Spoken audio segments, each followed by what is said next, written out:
平安，欢迎收听看中信，听见证。今天要和您分享贾小玲的生命故事。小玲的丈夫在61岁时做了全套变性手术，大儿子是个同性恋者，一个美好家庭瞬间崩塌了。小玲忧郁更加严重，自杀未遂后被强制送往精神病院治疗。住院期间，小玲的心沉淀了，她相信神能扭转这困境，也需要时间去面对伤痛。朋友，等一下听完这篇生命故事的时候，有受到鼓励和安慰，或者身边有人也需要这样的鼓励，欢迎转发分享。川普总统就职后，终止了多元性别法案，而且宣告美国只承认男性与女性两个性别。因为多元性别对家庭造成的伤害是难以预料的，小玲就是其中一个。小玲的先生是美国人，40年前取得农业超博士，来台湾实习。经人介绍，小玲与先生在台北认识，而且步入婚姻。他们第一次见面的地方是在教堂里，因为彼此都是基督徒。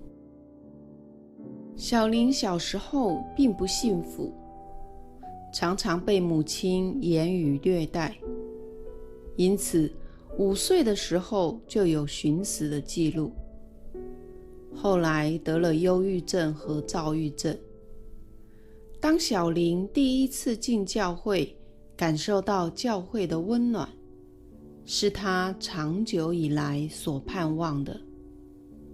特别是小玲得急性肝炎，在住院的1个月中，教会的朋友几乎每天都来陪她，让她认定教会就是自己属灵的家。结婚后，小玲来到美国，在小学担任特教老师，先生则在美国环保署工作，很体贴，常常主动承担家务，而且陪小玲一起去看精神科医师。他们有2个儿子，也都很有成就。老大取得美国法学博士，老二则在知名的电子业上班。这一切都让小玲感到幸福，因为从小缺乏母爱，能拥有爱自己的丈夫和孩子，让她心满意足。9年前，先生61岁。那一年的2月14日，小玲夫妻一起来到佛罗里达度假。晚上，先生向小玲表明，我有性别恐慌。小玲不晓得这是什么。先生进一步解释说，我有女人性别倾向，想要去做变性手术。小玲听到后无法接受，一个美好家庭瞬间崩塌了。她无法接受这戏剧性的情节竟然发生在自己的身上。先生做了全套变性手术，去势、隆胸、去须，施打女性荷尔蒙。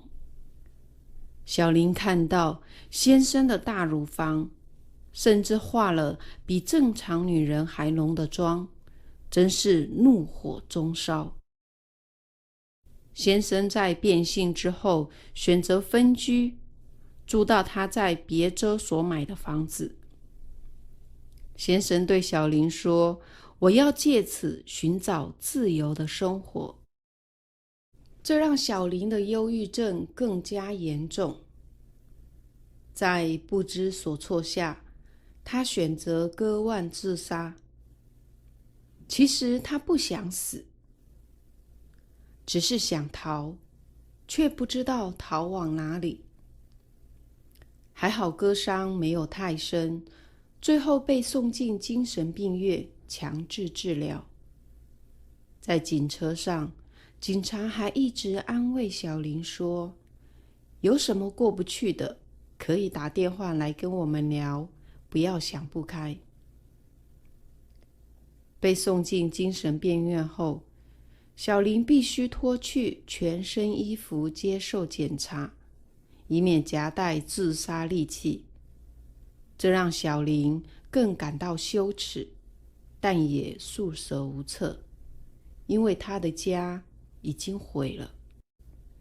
小林觉得此生无可眷恋，心想，如果死可以改变先生的想法，他愿意一死了之。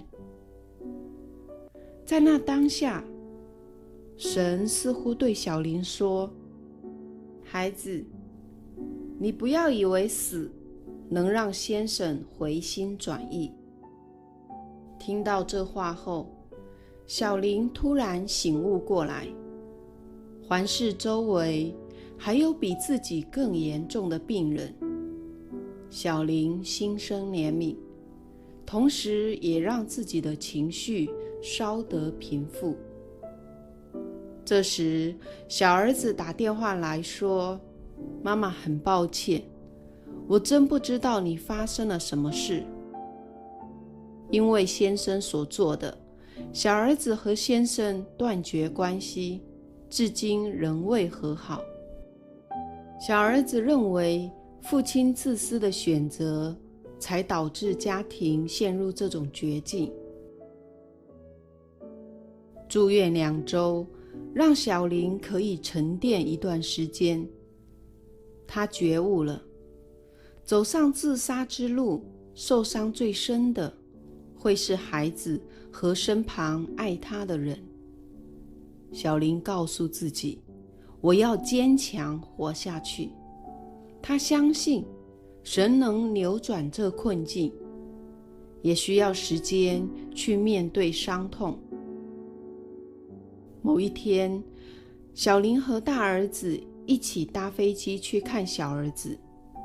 在机上，小林看到大儿子的手指上戴了一个戒指，他好奇地问说：“这是什么？”大儿子才说：“我跟男伴已经登记结婚了。”因为之前丈夫的事让小林受伤很深，所以这次听到儿子出柜就没那么大的惊吓，但是内心却无比的难过。结婚当天，大儿子邀小林来观礼，但是小林告诉儿子说，基于信仰，我不会去参加的，但我对你的爱永不改变。在同性婚姻中，儿子自以为只要真心相爱，年龄不是距离，性别不是问题，因此结婚的对象比自己大10几岁，也觉得没有不妥。有一年母亲节，儿子回家对父亲说：“母亲节快乐。”听到这句话，让小林极为愤怒。他问儿子：“到底是谁生了你？”但那天，儿子只是想单纯地表达对父亲性别的尊重，没想到这句话却深深地伤害了母亲。如果人对性别认定不明确，留给儿女的影响也会越来越混淆。此时，美国政府已矫正性别规范了，台湾多元性别之路是否该重新认定呢？小林曾经问神，为什么我深爱的2个男人，一个是跨性别，一个是同性恋呢？有位牧师曾经关心小林，对小林说，当亚当选择吃分别善恶树的果子之后，他的后代就注定会以自己的对错为标准，而不以神的善恶为标准。从此，自以为是的人类怎能不发生混乱关系呢？小林和先生目前仍然有婚姻关系，只是暂时分居。小林仍然视先生为家人，而且每周会在线上和他一起读经祷告。小林知道自己改变不了先生的想法，唯有神能折服人心。只要稳定在神的话语中前进，相信有一天神会亲自对他们说话。也希望和家人走过这一切后，将来可以借此服侍因性别混乱而带来困扰的人。朋友，当生活中遇见问题的时候，我们迫切向神祷告，但是神没有照着我们所期待的去解决问题，我们仍留在困境里呢？神在希伯来书第13章5节说，我总不撇下你，也不丢弃你。即使神没有马上解决我们的困难，但在困难里，神与我们站在一起，他会帮助我们用崭新的眼光看待困难，面对困难，使我们更认识并经历它。直到走出困难的时候，我们就会发现，原来神的心意是如此奇妙可畏。谢谢您听完这篇文章。若您喜欢今天的内容，欢迎追踪、收藏、分享给您身边的人哦。愿神祝福您，我们下周再见。